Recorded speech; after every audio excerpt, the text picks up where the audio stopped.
What's up everyone? Welcome to another video. In this video, I will fully test and review the Keppi Fitness Bench5000.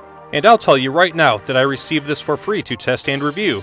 I always research products before I agree to test and review a free sample, because I want to show you something useful. And with that said, I was really excited about this one, and I was not disappointed. This is a high quality weight bench with a lot of features.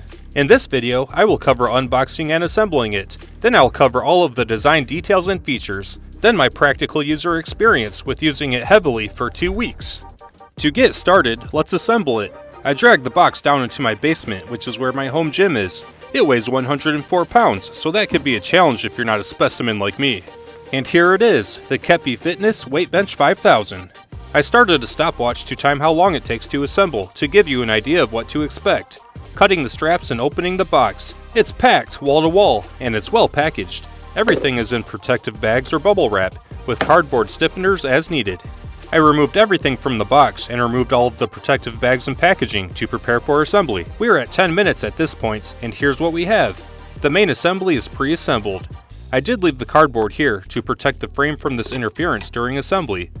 We have 1, 2, 3, 4, 5, 6, 7 metal components, and 1, 2, 3, 4, 5, 6, 7 pads, an instruction manual, and some lubrication oil, and all of the assembly hardware and tools are packaged in individual bags.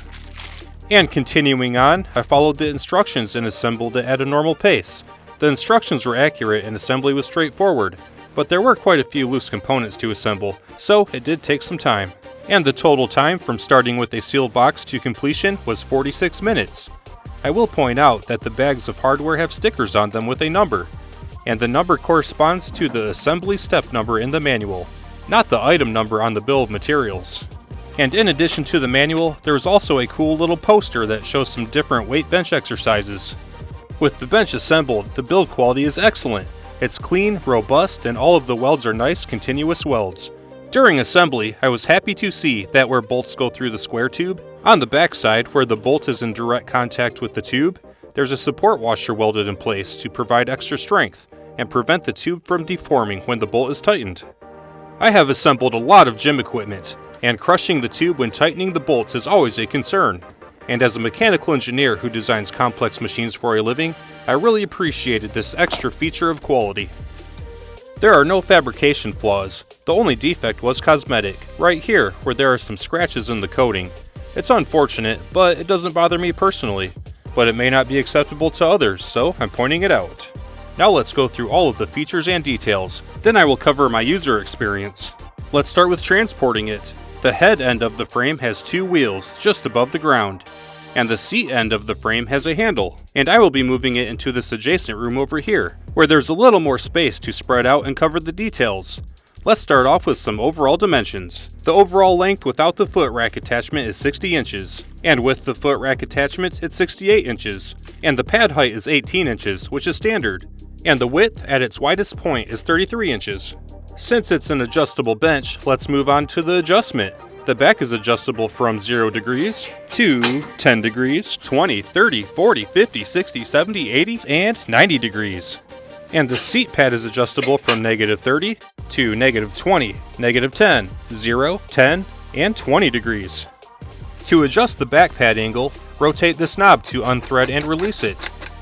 Then pull out the spring return pull pin to disengage it. Move the pad to the desired position. Then release the pin to secure the pad in place. Then rotate the knob to thread it back in so it can't be accidentally pulled out. And when the back support is lowered all the way down flat at 0 degrees, it also rests on this vertical tube for additional structural support during those heavy flat bench lifts, and it's rated for 1,600 pounds in this configuration. And while we're here, we have the Keppi pad. It measures in at 2 3/8 inches thick. It looks good and it feels good.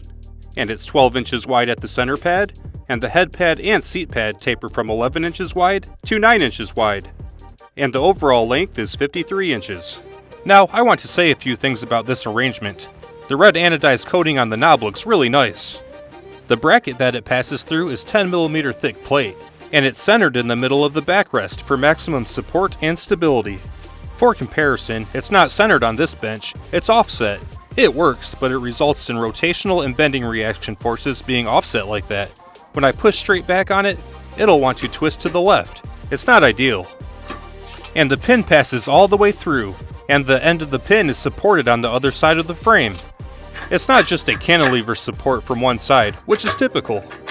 As a mechanical engineer, I really like what's going on here. The support bar has a stainless steel overlay with the angles lasered out. The numbers are big and clear and easy to read, and I really like this addition. And moving to the pivot mechanism, it's a big 25mm solid steel shaft with real pillow block roller bearings, smooth, precise, and robust. It's not just a bolt going through some bushings, which is pretty typical for home gym equipment pivots. The back support pivot and locking mechanisms are high quality designs. Moving to the seat pad, the angle adjustment is the same, with the spring release pull pin, and the pivot mechanism is also the same, using the pillow block roller bearings. And the seat also has a feature where you can adjust the interval between the seat pad and the back pad. Whether it's flat or on an incline, you can close the interval at any orientation. Underneath the seat, there's a carriage attached to the seat, and 2 linear shafts. There's a series of adjustment locations. Loosen the spring return pull pin and pull it out, then adjust the seat to the desired location and tighten the pin to secure it. And these are linear bearing shafts with linear roller bearings. It's not just cheap bushings sliding on a shaft. This is quality stuff. And the last detail before we test everything is the supporting tube and the foot rack attachment, which attach right here with a spring return pull pin. The supporting tube slides in until it hits these stops, and the pull pin locates in this hole to secure it. Just pull down the pin, slide it in until it stops, then tighten the knob to lock it in. And the purpose of the supporting tube is to store it vertically against the wall or in a corner, where it can take up minimal space when it's not in use if needed. This can be a powerful feature if you have space constraints. And last, there's the foot rack attachment. It has 2 holes, so you have 2 choices for insert depth to better suit your comfort. And on the back side of the foot pads, there's a hand knob that can be loosened, and there's a slot with about 3 1/4 inches of adjustment to really dial it in to fit your comfort. And the purpose of the foot rack attachment is to lock it in to do things like sit-ups. I used this bench for several workouts, repeatedly testing every feature, and now I'll cover my user experience with extensive use. Let's start with moving it around. I move my bench all over the place during workouts.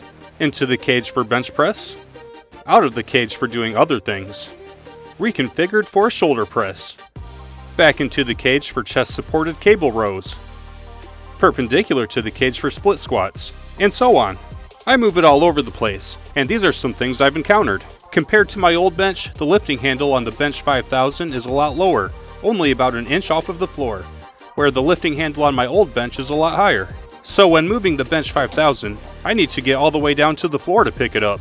With my old bench, I could just kind of reach down and grab it. On the Bench5000, I find myself just grabbing it from the seat for short adjustment moves. If it's strong enough for me to sit on it, it's strong enough for me to lift it up. And to lift it high enough to engage the wheels so it's movable, my old bench only needed to be lifted up this high. The Bench5000 needs to be lifted up this high to engage the wheels, which is quite a bit higher. But if you're picking it up from the handle, it doesn't matter, because it will be engaged when you're standing up. And the Bench5000 is heavier than my old bench, so it requires more strength to pick up and move around. Zeroing my hanging scale with the chain on it, it required 41 pounds of force to lift the scale up to waist height. And my old bench required 22 pounds to lift it to waist height, which is half. I'm not saying this is a bad thing, it is what it is, and I'm perfectly capable of moving it around. It's just been part of my user experience with the new bench, so I'm sharing it. Continuing with moving it around, with my old bench, if I don't set it perfectly in place, I can pretty easily move it around and dial it in with small adjustments. With the Bench5000, small adjustments are more difficult. It's heavier, so it's a little bit harder to move in that regard, but the main reason is because of the effective non-slip rubber feet. You can't just push it around, you need to pick it up and move it. This end has 3 rubber feet, which slide onto the rectangle tube, here, here, and here. And this end has a rubber pad that clamps around the edges of the foot plate, and it covers the whole bottom surface, one on each end. So trying to slide it across the floor for small adjustments and fighting friction is not easy. But if you do fight it anyway, when the bench moves, the rubber caps stay stuck to the floor and slide off of the tube. There's nothing holding them onto the frame. It's just a square rubber cap slid onto a square tube. And now that I've made this video, I'm going to apply some adhesive or something going forward. And this is not a problem on the other end. The sides of the pad are tapered in, which makes it impossible to slide off of the end. The geometry traps it on the plate. In addition, on the bottom side, the rubber pad is secured with a fastener. It's not going anywhere. And while we're here, there's 2 leveling feet on the bottom. I'm personally not using them. I would rather have the bench sitting on these pads than these little plastic feet. But if your floor is significantly unlevel, they're there if you need them. Now, let's move on. Part of aligning my old bench properly was making sure the space between the cushions lined up with the small of my back when setting up for bench press. If it wasn't right, I would have to get up and shift it around. But not anymore. With the Bench5000, I just need to roll it in centered, and the depth isn't really that important. The ability to adjust the interval is the feature I never knew I needed. Now that I have it, it's pretty awesome. I found that when adjusting the bench, first open the seat interval all the way, adjust the angles, then close the interval. Otherwise, if you try to adjust the angles with the interval closed, it'll bind. So open it up, adjust the angles, then close it. It can be challenging to reach the adjustment pin when the seat is adjusted into its lowest position. It's doable, but it's tight quarters down there. But with all of my use, there's been no reason to get in that situation. The only reason I lower the seat is to set up for sit-ups, and the interval does not need to be closed. And comparing the benches again, the ground is all clear with no obstructions on my old bench, but the Bench5000 has these support members. Maybe I was spoiled having this all clear and being able to put my feet wherever I want to. And yes, I'm wearing camouflage Crocs. That's the benefit of having your own personal home gym. But on the Bench5000, I need to make some adjustments and either have my feet on the frame or adopt a wider stance or something. But again, it'll be fine. This is just my honest user experience. And the last thing to cover is the foot rack attachment. I personally had no interest in it. I thought I just needed a bench to lift weights. But I always do a short ab workout after lifting weights. I do a few variations of crunches for a couple minutes and call it good. When testing the foot rack attachment, the bench is solid and secure and it works perfectly. It only takes about 10 seconds to set everything up. And I found that I do enjoy it. It's a good variety to mix in with the ab work on the floor. I like it and I'll continue to use it. So that gets us through it. There's a couple new little things for me to get used to in my workflow, but the bench's design and functionality are awesome. And the quality is excellent, with the only issue being that little scratch. And after using it regularly and testing every feature for the last few weeks, it's holding up perfect with no issues. It's a solid choice and an incredible value at this price point. And that wraps it up. I hope you found this helpful. Subscribe for more how-to and review videos. Have a great day, and I'll see you in the next video.